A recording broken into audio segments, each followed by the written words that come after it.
बात है। हम सभी यहाँ संविधान दिवस के समारोह के लिए एकत्र हुए हैं, जो हमारे लिए प्रतिभा और कौशल का जश्न मनाने और उन्हें उनकी गहराइयों तक रूबरू कराना हम सभी का कर्तव्य है। आइए संविधान दिवस के मौके पर संविधान को जानते हैं। संविधान हमारे देश का सर्वोच्च कानून है। यह राजनीतिक प्रक्रियाओं, सिद्धांतों और सरकार की शक्तियों के लिए रूपरेखा और दिशा निर्देश प्रदान करता है। भारतीय संविधान का महत्व इस तथ्य से है कि यह देश का प्रमुख शासकीय दस्तावेज है। भारत की आजादी से कई दशक पहले भारतीय संविधान का मसौदा तैयार करने की प्रक्रिया शुरू हो गई थी। मोतीलाल नेहरू जी ने 1928 में पहली बार भारतीय संविधान लिखा। ब्रिटिश विधायिकाएं अप्रभावी थीं और सभी नागरिकों को मतदान का अधिकार नहीं दिया गया था। भारतीय विधायिकाओं ने औपनिवेशिक शासनकाल के दौरान जो कुछ सीखा उसे संविधान में अपनाया। कई संस्थागत तत्वों और प्रक्रियाओं को औपनिवेशिक कानून से अनुकूलित किया गया था, जैसे कि 1935 का भारत सरकार अधिनियम। 15 अगस्त 1947 को भारत एक स्वतंत्र राष्ट्र बन गया। हालांकि 26 जनवरी 1950 तक इसका अपना संविधान नहीं था।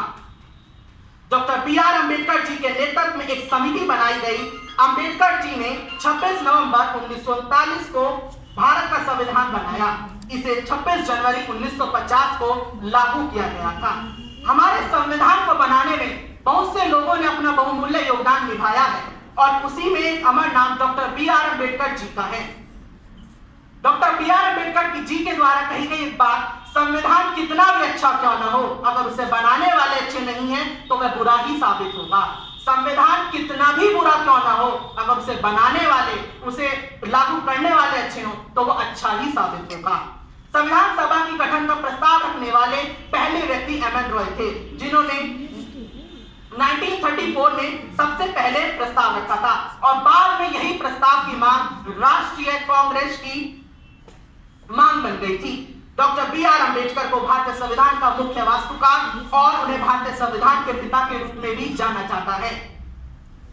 भारत के संविधान को बनाते समय डॉक्टर बी.आर. अम्बेडकर जी ने लगभग 60 देशों के संविधान का अध्ययन किया था।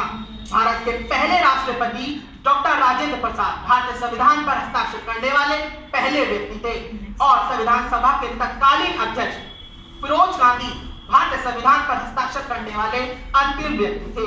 भारतीय संविधान 1,17,359 शब्द इसे दुनिया का सबसे बड़ा संविधान बनाते हैं और दूसरी ओर मोनाको देश का संविधान 3,814 शब्दों के साथ इसे दुनिया का सबसे छोटा संविधान मानते हैं। भारत का संविधान ना हो तो मुद्रित है और ना ही इसको टाइप किया गया है। भारत का संविधान प्रेम बिहारी नारायण रायजादा द्वारा लिखित और सुलेखित है और इसको देहरादून में प्रकाशित किया गया है। भारतीय संविधान के हर पन्ने को शांति निकेतन के कलाकारों में बेहर राम मनोहर सिन्हा और नंदलाल बोस के द्वारा सजाया गया है। भारतीय संविधान को पूर्ण रूप से बनने में 6.4 मिलियन का खर्चा हुआ था। सटीक रूप से कहें तो भारतीय संविधान के अंतिम मसौदे को तैयार करने में लगभग 2 साल 11 महीने 18 दिन का समय लगा। भारत के संविधान की मूल प्रतियां आज भी संसद के पुस्तकालय में विशेष हीलियम से भरे बॉक्सों में उसको संजोकर रखा गया है। भारतीय संविधान के पहले मसौदे में लगभग 2000 के करीब संशोधन किए जा चुके हैं। आज की तिथि में कई संवैधानिक संशोधनों के बाद भारत में संविधान में प्रस्तावना और 448 अनुच्छेद शामिल हैं, जो 25 भागों 12 अनुसूचियों में विभाजित हैं। जिस दिन से हमारा संविधान बना है उस दिन से उसमें आज तक 105 संशोधन किए जा चुके हैं। अनुच्छेद 32 जिसे भारत का दिल और आत्मा माना जाता है, यह संवैधानिक उपचार के अधिकारों के बारे में बात करता है।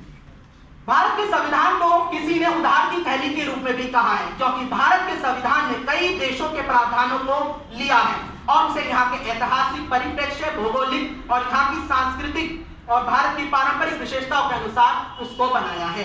भारतीय संविधान के बहुत से प्रावधानों को कई देशों से लिया गया है, जैसे ब्रिटेन, संयुक्त राज्य America, USSR, Canada, Ireland, Germany, France, दक्षिण अफ्रीका और जापान। भारत के संविधान को लागू होते ही भारत में महिलाओं को मतदान देने का अधिकार मिल गया था।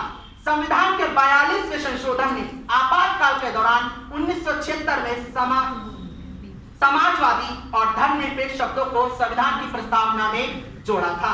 भारतीय संविधान का नवीनतम संशोधन 105वां संशोधन 25 जनवरी 2020 को प्रभावी हो गया था। इस संशोधन ने लोकसभा और राज्यसभा में विधानसभाओं सीटों अनुसूचित जातियों और अनुसूचित जनजातियों के लिए सदस्यों के लिए सीटों को आरक्षण की समाप्ति की समय सीमा 10 साल की अवधि के लिए बढ़ा दी गई थी। भारतीय संविधान के 42वें संशोधन को मिनी संविधान के रूप में जाना जाता है क्योंकि यह भारतीय संविधान के सबसे महत्वपूर्ण संशोधनों में से एक है। इसने संविधान में कई बड़े बदलाव किए। भारतीय संविधान का अंतिम मध्यस्थ और व्याख्याकार न्यायपालिका और सर्वोच्च न्यायालय को माना गया है। और इसी के साथ मैं अपनी वाणी को विराम देना चाहता हूं। जरूरी नहीं कि सब कुछ संविधान में लिखा हो, जरूरी नहीं कि सब कुछ संविधान में लिखा हो। ऐ मेरे प्यारे दोस्तों, कुछ तो रखो अपने ईमान में। धन्यवाद।